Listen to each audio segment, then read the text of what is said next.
ಅಗ್ನಿವೀರರಿಗೆ ಸಮಾಜ ಕಲ್ಯಾಣ ಇಲಾಖೆಯಲ್ಲಿ ಮೀಸಲಾತಿ ಒದಗಿಸಲಾಗುವುದು ಎಂದು ಹಿಂದುಳಿದ ವರ್ಗ ಮತ್ತು ಸಮಾಜ ಕಲ್ಯಾಣ ಸಚಿವ ಕೋಟ ಶ್ರೀನಿವಾಸ ಪೂಜಾರಿ ಹೇಳಿದ್ದಾರೆ. ಕೇಂದ್ರ ಸರ್ಕಾರದ ಅಗ್ನಿಪಥ ಯೋಜನೆಯ ಬಗ್ಗೆ ದೇಶಾದ್ಯಂತ ಚರ್ಚೆ ನಡೀತಾ ಇದೆ. ಅಗ್ನಿಪಥಕ್ಕೆ ಅಗ್ನಿ ಕೊಡುವವರು ಗಲಾಟೆ ಆರಂಭಿಸಿದ್ದಾರೆ. ದೇಶದಲ್ಲಿ ಅಗ್ನಿವೀರರು ಕೂಡ ಸೃಷ್ಟಿಯಾಗುತ್ತಿದ್ದಾರೆ. ಅಗ್ನಿಪಥ ಯೋಜನೆಯಲ್ಲಿ 4 ವರ್ಷಗಳ ತರಬೇತಿ ನೀಡಲಾಗುತ್ತೆ. ಅಗ್ನಿವೀರರಿಗೆ ಸಮಾಜ ಕಲ್ಯಾಣ ಹಿಂದುಳಿದ ವರ್ಗ ಇಲಾಖೆಯಲ್ಲಿ ಮೀಸಲಾತಿ ನೀಡಲಾಗುವುದು ಎಂದರು. ಅಗ್ನಿವೀರರಿಗೆ ದೈಹಿಕ ಶಿಕ್ಷಕ ಹುದ್ದೆ ನೀಡಲು ಚಿಂತನೆ ನಡೆಸಲಾಗಿದೆ. ಈ ಬಗ್ಗೆ ಸಮಾಜ ಕಲ್ಯಾಣ ಇಲಾಖೆ ಮತ್ತು ಸರ್ಕಾರಕ್ಕೆ ಟಿಪ್ಪಣಿ ಕೊಟ್ಟಿದ್ದೇನೆ. 75% ಅಗ್ನಿವೀರರಿಗೆ ಮೀಸಲಿಡುವ ಯೋಜನೆ ಇದು. ಸಮಾಜ ಕಲ್ಯಾಣ ಮತ್ತು ಹಿಂದುಳಿದ ವರ್ಗಗಳ ವಸತಿ ಶಾಲೆಯಲ್ಲಿ ಮೀಸಲಾತಿಗೆ ಚಿಂತನೆ ನಡೆಸಲಾಗಿದೆ. ಇತರ ಹುದ್ದೆಗಳಲ್ಲೂ ಆದ್ಯತೆ ನೀಡುವ ಚಿಂತನೆ ಇದೆ ಎಂದು ಕೋಟ ಶ್ರೀನಿವಾಸ ಪೂಜಾರಿ ಹೇಳಿದರು.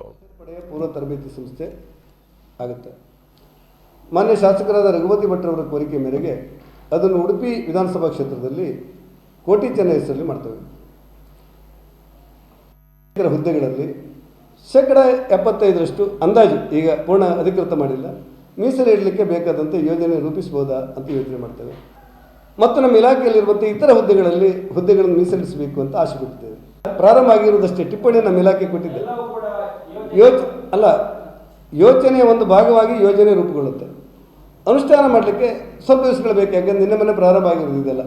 ಈ ಯೋಜನೆ ರೂಪದಲ್ಲಿ ತರಲಿಕ್ಕೆ ಅಧಿಕೃತವಾಗಿ ನಮ್ಮ ಇಲಾಖೆ ಅಧಿಕಾರಿಗಳಿಗೆ ಒಂದು ಟಿಪ್ಪಣಿಯನ್ನು ಕೊಟ್ಟಿದ್ದೇನೆ, ಕಡತವನ್ನು ಮಂಡಿಸಿ ಅಂತ ಹೇಳಿದ್ದೇನೆ. ಈ ಯೋಜನೆ ಮಾಡ್ತೇವೆ. ನಮ್ಮ ಇಲಾಖೆಯಲ್ಲಿರುವಂಥ ವಾರ್ಡನ್ ಹುದ್ದೆ, ಅದು ಹಿಂದುಳಿದ ವರ್ಗದವರಿಗಂತ ಅಲ್ಲ, ದೈಹಿಕ ಶಿಕ್ಷಕರ ಮತ್ತು ವಾರ್ಡನ್ ಹುದ್ದೆಯಲ್ಲಿ ಮೀಸಲಿಡಬೇಕು ಅಂತ ಯೋಚನೆ ಮಾಡ್ತಿದ್ದೇವೆ. ವಾರ್ಡನ್ ಹುದ್ದೆ ಇನ್ನೂ ನಿಗದಿ ಆಗಿಲ್ಲ. ದೈಹಿಕ ಶಿಕ್ಷಕರ ಹುದ್ದೆಯಲ್ಲಿ 75% ಮೀಸಲಿಡಲಿಕ್ಕೆ ಬೇಕಾದಂಥ ಕಡತವನ್ನು ಮಂಡಿಸಲಿಕ್ಕೆ ನಮ್ಮ ಇಲಾಖೆ ಅಧಿಕಾರಿಗಳಿಗೆ ಸೂಚನೆ ಕೊಟ್ಟಿದ್ದೇವೆ. ಅಲ್ಲ, ಆ ಶಿಕ್ಷಣ ಪಡೆದವರು ಇದ್ದೇ ಇರ್ತಾರೆ ಎಲ್ರಿಗೂ, ಅಲ್ಲ ಗೊತ್ತಿಲ್ಲ, ಅದಕ್ಕಿಂತಲೂ ಜಾಸ್ತಿ ಶಿಕ್ಷಣ ಪಡೆದವರು ಇದ್ದಾರೆ. ನೀವು ಇವತ್ತು ನಮ್ಮ ಅಡುಗೆ ಸಹಾಯಕರಾಗಲಿಕ್ಕೆ ಡಿಗ್ರಿ ಆದವರು ರಜೆ ಹಾಕಿದ್ದಾರೆ, ಅದೆಲ್ಲ ಇರುತ್ತೆ. ಹಾಗಾಗಿ ಅಲ್ಲಿ ಅರ್ಹತೆಗಳನ್ನು ಅವಲಂಬಿಸಿ ಅರ್ಹತೆ, ರೋಸ್ಟರು, ಮೀಸಲಾತಿ ಇದನ್ನೆಲ್ಲ ಗಮನದಲ್ಲಿಟ್ಟುಕೊಂಡು ಈ ಅವಕಾಶವನ್ನು ಕಲ್ಪಿಸ್ಬೋದು ಅಂತ ಯೋಚನೆ ಮಾಡಿದ್ದೇವೆ. ಹುದ್ದೆಯನ್ನು ಮೀಸಲಿಡ್ತೇವೆ.